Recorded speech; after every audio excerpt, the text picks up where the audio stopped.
কুমিল্লার দাউদকান্দিতে দুর্ঘটনা এবং ট্রাক চালকদের অবহেলায় রাত থেকে চট্টগ্রামমুখী লেনে প্রায় ৪১ কিলোমিটার যানজটের সৃষ্টি হয়েছে। ফলে যাত্রী ও চালকরা পড়েছেন চরম ভোগান্তিতে। কাঁচপুর হাইওয়ে পুলিশের শিমরাইল ক্যাম্পের ট্রাফিক ইন্সপেক্টর জুলহাসউদ্দিন জানিয়েছেন, রাতে দাউদকান্দি এলাকায় দুর্ঘটনার পর ট্রাক চালকরা রাস্তার উপর গাড়ি দাঁড় করিয়ে ঘুমিয়ে পড়ায় পরিস্থিতি আরো ঘনীভূত হয়। এতে শিমরাইল থেকে বনশ্রী পর্যন্ত প্রায় ২১ কিলোমিটার এবং কাঁচপুর থেকে গাউছিয়া পর্যন্ত ১৫ কিলোমিটার রাস্তায় ভয়াবহ যানজট সৃষ্টি হয়।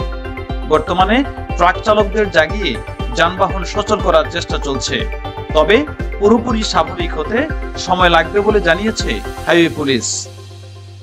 নিউজ ডেস্ক, আজকের টাইমস।